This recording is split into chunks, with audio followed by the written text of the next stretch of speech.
அனைவரின் சார்பாக நடைபெற்றுக் கொண்டிருக்கும் மன்ற விழாவிற்கு தலைமையேற்று நடத்திக் கொண்டிருக்கும் நமது கல்லூரியின் முதல்வர் ஐயா அவர்களை துறையின் சார்பாக வருக வருக என வரவேற்று வருகிறேன். தமிழுக்கும் அமுதென்று பேர், அந்த தமிழ் இன்ப தமிழெங்கள் உயிருக்கு நேர், தமிழுக்கு நிலவென்று பேர் என்ப தமிழெங்கள் சமூகத்தில் விளைவுக்கு நீர் என்ற பாரதாசன் கவிதை வரிகளுக்கு ஏற்ப தமிழை உயிர் மூச்சாக நேசிக்கும் எங்கள் முதல்வர் ஐயா அவர்களை மீண்டும் ஒருமுறை அனைவரின் சார்பாகவும் வருக வருக என வரவேற்று வருகிறோம். இந்த சிறப்பான நிகழ்விற்கு வருகை புரிந்து நம்முடைய சிறப்புரையாற்ற இருக்கும் எடிட்டர் திரு பயாஸ் அஜ்மல், விஜய் டிவி மற்றும் கலைஞர் டிவி சென்னை அவர்களையும் அனைவரின் சார்பாகவும் அவருடைய குடும்பத்தாரையும் அனைவரின் சார்பாகவும் வருக வருக என வரவேற்கிறேன். அவரை பற்றிய ஒரு சிறு அறிமுக உரை. தன்னுடைய பணியை செல்வா டிவியிலிருந்து தொடங்கி மூன் டிவி, கலைஞர் டிவியிலே கண்ணாடி கிரைம் ஷோவில் 150க்கும் மேற்பட்ட எபிசோடுகள், விஜய் டிவியிலே நீயா நானா, Telugu Big Boss, Kannada Big Boss மற்றும் தமிழ் பிக் பாஸில் 2 சீசன்கள் என்று பல மொழிகளிலே எடிட்டராக பணியாற்றியுள்ளார். அது மட்டுமல்ல, இவர் ஒரு சிறந்த பேச்சாளர், பலமொழி வித்தகர், ஏறத்தாழ 7 மொழிகளிலே சரளமாக பேசக்கூடியவர்.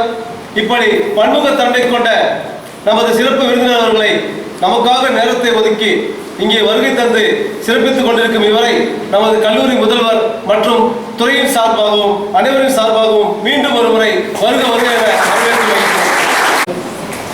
செயலினை மூச்சினை உணர்கழித்தேனே. அன்பிற்கும் மரியாதைக்கும் உரிய இந்த அவையிலே கூடியிருக்கக்கூடிய அத்துணை உள்ளங்களுக்கும் ஓப்பான வணக்கத்தை முதற்கண் தெரிவிக்கிறேன்.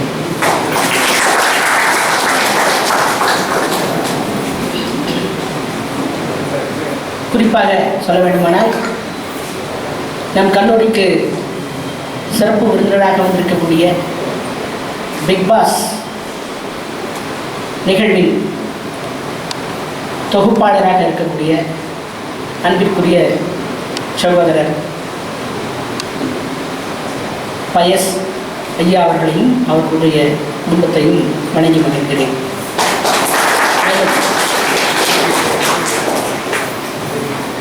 இனிமை தமிழ் மொழி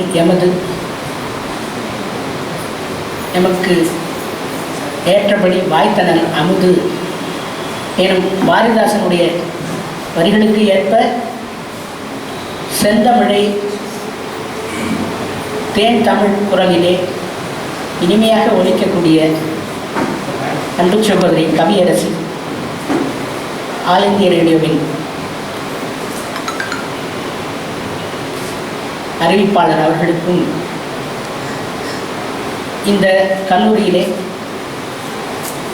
இந்த காட்சி வழி தொடர்பியல் துறையை சீரிய முறையிலே நடத்தி கொண்டிருக்கக்கூடிய, இந்த பெயர்லேயே ஒரு என்ன சொல்கிறது, ஒரு கம்பீரம் இருக்கிறது.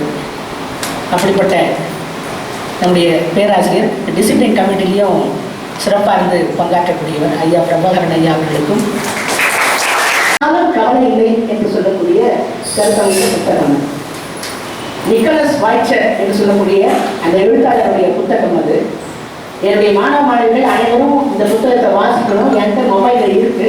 இந்த புத்தகத்தை உங்கள் துணைத் தலைவருக்கு நான் அனுப்பி கொடுக்குறேன். நிச்சயமாக நீங்கள் இந்த புத்தகத்தை ஒவ்வொருவரும் படிக்கணும். என்ன அப்படின்னு சொன்னால், ஆஸ்திரேலிய நாட்டை சார்ந்த ஒரு பெற்றோர், அவர்களுக்கு ஒரு குழந்தை 1984 பிறக்கிறது.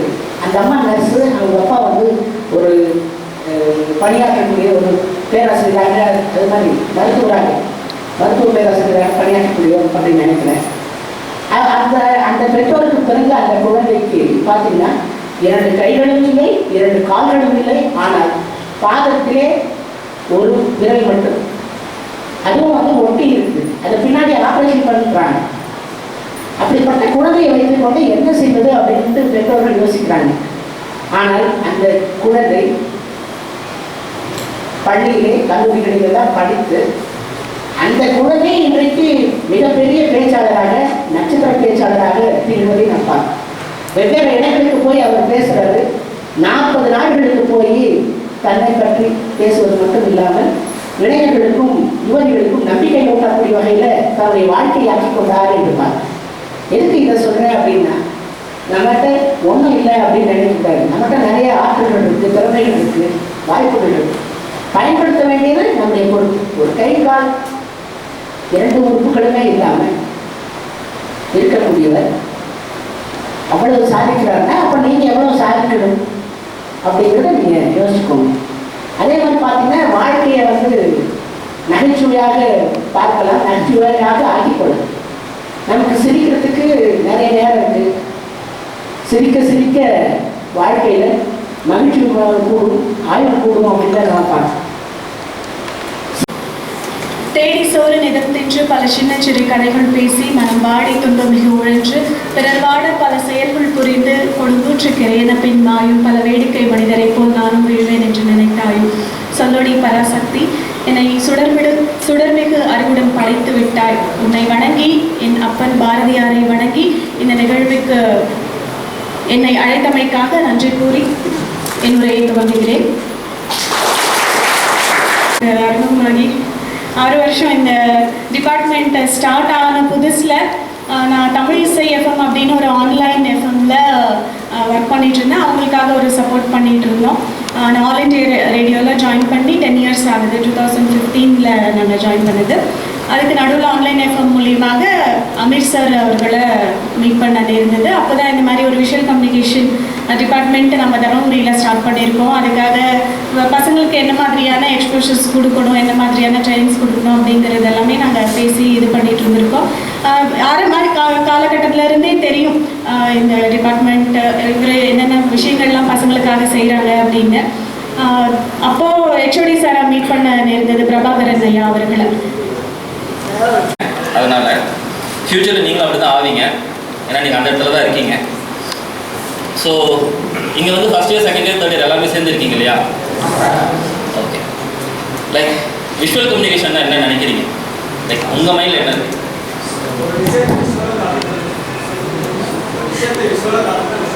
வேறு ஏதாவது ஆன்சர் இருக்கா? அதில் ஒரு ஸ்டோரி டெல்லிங் பண்ணி அதை இன்னொருத்தட்ட பேச போகிறீங்க. அதுதான் விஷுவல் கம்யூனிகேஷன். இந்த கோர்ஸுக்கான பேஸ்மெண்ட்டே இதுதான். நீங்கள் அதை தான் பண்ணணும். அதுக்காக தான் நீங்கள் படிக்கிறீங்க. ஃபஸ்ட் இதில் உங்களுக்கு வேரியஸ் டிபார்ட்மெண்ட்ஸ் இருக்குது. அதை பற்றிலாம் நான் அப்படியே மெதுவாக பேசுகிறேன். ஏன் விஷுவல் கம்யூனிகேஷன் எடுத்தீங்கன்னு அதுக்கு ஏதாவது ரீசன் இருக்கா, இல்லை கோர்ஸே கிடைக்கலன்னு தான் உள்ள வந்துட்டீங்களா? சொல்லுங்கள். நம்ம இந்த ஃபுல் செஷன் இப்படி தான் இருக்கும். நான் கேள்வி கேட்க நீங்கள் பதில் சொல்ல, டைரக்ஷன் பண்ணணும். வேறு ஏதாவது?